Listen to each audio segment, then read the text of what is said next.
नमस्कार दोस्तों, स्वागत है आप लोगों का अपने ही YouTube चैनल जिसका नाम है एनसीईआरटी शॉर्ट्स। और हम लोग विजन करंट अफेयर 7 मई का जो है पार्ट 2 डिस्कस करने वाले हैं। देखिए, आज अभी जो मैं डिस्कस करने वाला हूँ ना, वो कहानी की तरह आपको सुनाऊंगा। एकदम प्योर कहानी आपको लगेगा, एकदम लगेगा कि मैं स्टोरी सुना रहा हूँ। ठीक है, देखिए,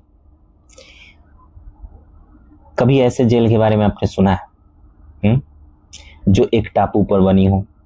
अमेरिका में एक ऐसी मशहूर जेल थी जिसका नाम था अल्काट्रॉज। ये सैन फ्रांसिस्को की खाड़ी में एक छोटे से टापू पर बनी हुई थी, जिसे लोग द रॉक भी कहते थे क्योंकि ये पथरीला था। पहले ये एक किला हुआ करता था। ठीक है, मैं आपको दिखाता हूं। ये है अल्काट्रॉज जेल। ठीक, तो पहले ये क्या हुआ करता था? एक सैनिक अड्डा हुआ करता था, एक किला हुआ करता था। ठीक है, बाद में इसको मिलिट्री जेल बना दिया गया। यहाँ फौजी कैदियों को रखते थे, जो फौजी थे वो कैदियों को रखते थे। और बाद में ये अमेरिका की सबसे खतरनाक जेल बन गई, जहाँ बहुत ही बुरे और हिंसक अपराधियों को रखा जाता है, एकदम कुख्यात लोगों को। यहाँ से भागने का कोई रास्ता नहीं है। एक बार इस जेल में गए तो गए। फिल्मों में दिखाते हैं कि भाग जाते, पर भाग नहीं सका कोई। ठीक है, देखिए, अब खबर ये है कि अमेरिका के राष्ट्रपति ने इस पुरानी अल्काट्रॉज जेल को फिर से खोलने का आदेश दिया है। ये बंद पड़ा था, अब ये फिर से खतरनाक अपराधियों के लिए इस्तेमाल की जाएगी। सोचिए, एक टापू पर बनी जेल जहां से भागना बहुत मुश्किल हो। अल्काट्रॉज टापू सिर्फ जेल ही नहीं है, ये बहुत ही खास जगह है। यहाँ बहुत सारे समुद्री पक्षी जैसे कोरमोरेंट्स और वेस्टर्न गुल रहते हैं। इसके अलावा यहाँ कुछ छोटे छोटे प्यारे जानवर भी मिलते हैं, जैसे डियर माउस, स्लेंडर मैंडर। ये इस टापू का जो ये टापू है, ये इन जानवरों का घर है। आजकल ये जेल एक बहुत ही मशहूर घूमने की जगह बन गई है भाई, टूरिस्ट प्लेस। बहुत सारे लोग इस पुराने जेल को देखने आते हैं और इसे अमेरिका की एक ऐतिहासिक जगह माना जाता है। ठीक, तो ये था पहला टॉपिक। इसमें जो जो बातें मैंने बोली हैं जरूर उसको नोट कर लीजिएगा या सुन लीजिएगा फिर से। चलिए, अगला टॉपिक भी मैं आपको कहानी की तरह समझाता हूँ। पानी से हाइड्रोजन बनना, है ना, कमाल की खोज। खैर, तो पानी से भी गैस बनाई जा सकती है जिसे हाइड्रोजन कहते हैं। हाइड्रोजन एक ऐसी गैस है जो जलने पर सिर्फ पानी बनाती है। अगर हाइड्रोजन को आप जलाएंगे तो सिर्फ क्या बनाएगी? पानी बनाएगी। इसलिए ये बहुत ही साफ ईंधन है। हमारे वैज्ञानिकों ने एक नया तरीका खोज निकाला है जिससे पानी से हाइड्रोजन बनाना और भी आसान हो गया है। उन्होंने एक खास तरह का पाउडर बनाया है जो धातु का नहीं है बल्कि कार्बन से बना है, और उसमें छोटे छोटे छिद्र है। इसे उत्प्रेरक यानी कैटालिस्ट कहते हैं। ये उत्प्रेरक एक कमाल का काम करता है।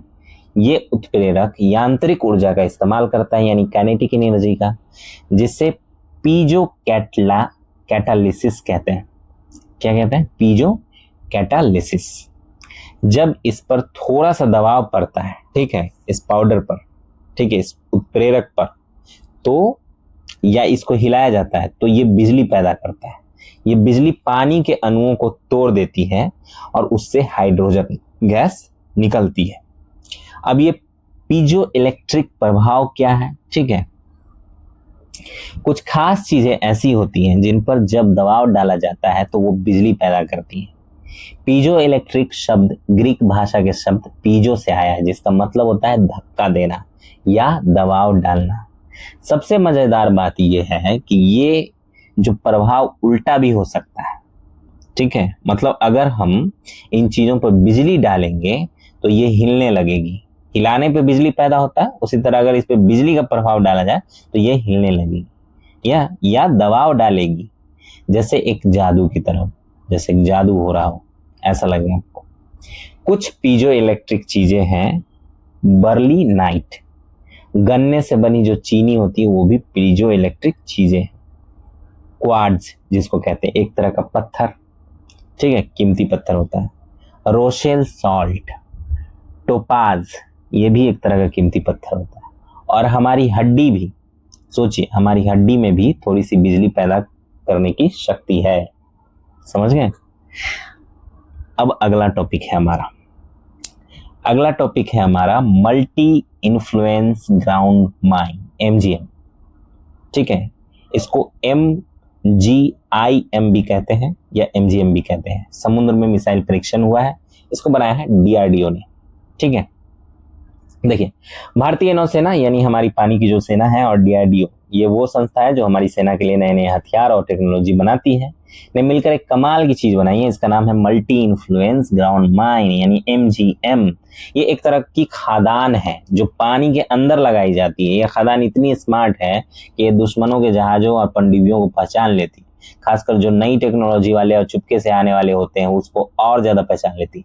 इससे हमारी नौसेना और भी ताकतवर हो जाएगी, क्योंकि पहचान के उसको खत्म कर देती है, क्योंकि इसमें एक मिसाइल होता है। ठीक है, इसे DRDO की एक लैब ने बनाया है जिसका नाम है naval science and technological laboratory. ठीक है, याद रखिएगा जो भी बातें मैं बोल रहा हूं। ठीक, समझ गए ना? MGM को किसने बनाया है? Naval science and technological laboratory ने बनाया है। DRDO की एक लैब है। इसका खास बात क्या है वो भी जान लीजिए। ये दुश्मन के जहाजों से निकलने वाली आवाज यानी ध्वनिक, चुंबकीय तरंगे यानी मैग्नेटिक और पानी के दबाव को महसूस कर सकती है। इसमें अलग अलग तरह के सेंसर लगे हैं। इसके अंदर एक छोटा सा कंप्यूटर भी लगा है जो इन सिग्नलों को समझता है और फिर क्या करना है ये तय करता है। इसे जहाजों और पनडुब्बियों दोनों से पानी में लगाया जा सकता है। सोचिए, पानी के अंदर एक ऐसी खदान जो दुश्मन के जहाजों को पहचान कर उन्हें रोक सकती है। ये हमारी समुद्री सीमा की रक्षा करने में बहुत मदद करेगी। उड़ा देती है भाई, मिसाइल से उड़ा देती है। ये मिसाइल परीक्षण हुआ है, उसी का सीन है यहाँ पे। ठीक, चलिए आगे बढ़ते हैं। अगला टॉपिक है हमारा global network of age friendly cities and communities, जिसको शॉर्ट में कहते हैं GNAFCC। ठीक, the global network for the age friendly cities and communities. ठीक, बेसिकली है क्या है ये कि कोझिकोड जो है वो बुजुर्गों का दोस्त शहर बन गया है। ठीक है, देखिए, ऐसा शहर है जो बुजुर्ग लोगों का बहुत ध्यान रखता है। कोझिकोड ये केरल का है। ठीक है, केरल का एक शहर है। भारत का कोझिकोड शहर ऐसा ही शहर है जिसे वर्ल्ड हेल्थ ऑर्गेनाइजेशन WHO ने, इसने WHO ने, ठीक, global network of age friendly cities and communities का मेंबर बना लिया है। ठीक, अब ये होता क्या है? ठीक है, GNAFCC क्या है जान लेते हैं। ठीक, ये 2010 में बना था और इसमें 51 देशों के 1300 से ज्यादा शहर और समुदाय शामिल हैं। इसका लक्ष्य है दुनिया भर के शहरों और समुदायों को जोड़ना, ताकि वो मिलकर ऐसे समाज बना सके जहां बुजुर्ग लोग आराम से और खुशी से रह सके। इसके मुख्य काम क्या है? दूसरों को दिखाना कि क्या किया जा सकता है और कैसे किया जा सकता है ताकि बुजुर्गों को कोई परेशानी ना हो। दुनिया भर के शहरों को जोड़कर एक दूसरे से नई चीजें सीखने और अपने अनुभव बांटने में मदद करना, नए और अच्छे तरीके खोजना जिसमें समुदायों की मदद करना ताकि बुजुर्गों की जिंदगी जो है बेहतर हो सके। कोझिकोड शहर ने बुजुर्गों के लिए बहुत अच्छे काम किए हैं, इसलिए अब वो इस बड़े नेटवर्क का हिस्सा बन गया है। ठीक, अगला टॉपिक है हमारा बैसाख दिवस, बुद्ध का जन्मदिन। ये मनाया जाता है बेसिकली वियतनाम में। ठीक है, तो देखिए, भगवान बुद्ध के बारे में हमें पता है। ठीक है, एक बहुत ही महान व्यक्ति थे। ठीक, भगवान बुद्ध जानते ही हैं, मतलब लगभग ईसा से कितना पहले, 6वीं शताब्दी में हुए थे। तो इन्होंने दुनिया को शांति और करुणा का पाठ पढ़ाया। बौद्ध धर्म को मानने वाले लोग हर साल एक खास दिन मनाते हैं जिसे वैसाख कहते हैं। इसे बुद्ध पूर्णिमा भी कहा जाता है क्योंकि ये मई महीने की पूर्णिमा के दिन आता है। ये दिन दुनिया भर के करोड़ों बौद्धों के लिए सबसे पवित्र दिन माना जाता है। ये दिन तीन बहुत ही खास घटनाओं की याद में मनाया जाता है जो भगवान बुद्ध के जीवन में एक ही दिन घटी थी। एक तो भगवान बुद्ध का जन्म हुआ था। कब हुआ था? याद है आप लोग को? कमेंट में बताइए। ठीक है, अगर याद है तो, और नहीं तो मैं बता देता हूँ। 563 ईसा पूर्व में भगवान बुद्ध का जन्म हुआ था। दूसरा क्या है घटना? उन्हें ज्ञान की प्राप्ति भी कब हुई थी? पूर्णिमा में ही हुई थी। ठीक है, तो उन्हें ज्ञान की प्राप्ति हुई थी, जिसको हम लोग क्या कहते हैं, निर्वाण। और उनका महापरिनिर्वाण जब वो 80 साल की उम्र में इस दुनिया से चले गए, ठीक है, तो उसको क्या कहते हैं, महापरिनिर्वाण। ये भी कब हुआ था, पूर्णिमा में ही हुआ था। और वो साल कौन सा था, 483 ईसा पूर्व। 563 ईसा पूर्व में जन्म हुआ और 483 ईसा पूर्व में जो है इनकी मृत्यु हो गई। 1999 में यूनाइटेड नेशंस ने भी बौद्ध धर्म का सम्मान करने के लिए वैशाख दिवस जो है, वैशाख दिवस को अंतर्राष्ट्रीय दिवस के रूप में मान्यता दी थी। तो ये दिन पूरी दुनिया में शांति और सद्भाव के लिए मनाया जाता है। समझ गए? चलिए आगे बढ़ते हैं। आगे है साओला, एशिया का यूनिकॉर्न। यूनिकॉर्न आपने देखा है, घोड़ा होता है जिसके माथे पे सिंग होता है, उसको यूनिकॉर्न कहते हैं। और ये है साओला, जिसको 2 सिंग होते हैं, 20 इंच के, मीटर के, ठीक है, मीटर के नहीं, इंच के ही है, और इसलिए इसको जो है एशिया का यूनिकॉर्न कहा जाता है। इसका नाम है साओला। ठीक, तो कहानियों में हमने सुना, क्या सुना है यूनिकॉर्न के बारे में, एक ऐसा घोड़ा जिसके सिर पर एक सिंग होता है, ठीक है। लेकिन एशिया में भी एक ऐसा ही जानवर है जिसे एशिया यूनिकॉर्न कहा जाता है, इसका नाम है साओला। ये ज्यादातर वियतनाम और लाओस के पहाड़ों के घने जंगलों में पाया जाता है, जहां हमेशा कोहरा और छाया रहता है। इसकी खास बातें क्या है वो भी जान लीजिए। नर और मादा दोनों के लगभग जो है सिंग 20 इंच लंबे होते हैं और बहुत ही नुकीले होते हैं, ठीक है। ये गाय और बैल की प्रजाति का है और हिरन जैसा दिखता है, ठीक, मतलब काफी बड़ा होता है, हष्ट पुष्ट होता है, लेकिन हिरन जैसा दिखता है। आप आगे से देखेंगे तो सिंग है इसको, तो खैर ठीक। इसके चेहरे पर सफेद निशान होता है, देख रहे हैं जैसा, और पीछे भी है, ठीक। और नाक के पास बड़ी ग्रंथियां होती हैं, शायद ये अपनी जगह को पहचानने या साथियों को आकर्षित करने के लिए इस्तेमाल करते हैं। लेकिन दुख की बात यह है कि साओला अब बहुत कम बचे हैं और ये खतरे में है। IUCN की जो लिस्ट है, जो जानवरों और पौधों को बचाने के लिए जो काम करती है, उसने एक लिस्ट तैयार कर रखी है। उस लिस्ट में इसे क्रिटिकली इंडेंजर्ड यानी बहुत ज्यादा खतरे में घोषित किया है। हमें इन प्यारे एशियाई यूनिकॉर्न को बचाना चाहिए, है ना। चलिए देखिए क्या करते हैं वियतनाम और लाओस के लोग, वहां की सरकार इनके लिए। चलिए अगला टॉपिक है हमारा त्रिशूरपूरम, हाथियों का त्योहार होता है, ठीक है। भारत में केरल एक बहुत ही खूबसूरत राज्य है और वहाँ वडकुन्नाथन नाम का एक शिव मंदिर है। इस मंदिर को 2015 में यूनेस्को ने सांस्कृतिक विरासत बचाने के लिए इनाम भी दिया था। तो जो भी मैं बोल रहा हूं ना उसको याद रखिएगा। वडकुन्नाथन नाम का एक शिव मंदिर है, कहाँ, केरल में, ठीक है। इसको 2015 में यूनेस्को ने सांस्कृतिक विरासत बचाने के लिए इनाम दिया था, याद रखिएगा। ये मंदिर है। इस मंदिर में एक बहुत ही बड़ा और रंगीन त्योहार मनाया जाता है जिसे त्रिशूरपूरम। तो त्रिशूरपूरम त्योहार कहाँ मनाया जाता है, केरल में मनाया जाता है। किस उपलक्ष्य में मनाया जाता है, हाथियों का त्योहार कहा जाता है इसको, ठीक है। और ये किस मंदिर में मनाया जाता है, वडकुन्नाथन, ठीक है, शिव मंदिर है, ठीक। और ये फसल कटने के बाद मनाया जाता है, अप्रैल या मई के महीने में। इसे सभी पूर्णों की जननी यानी त्योहारों की जननी कहा जाता है। मतलब ये सबसे बड़ा और सबसे खास पूरम है।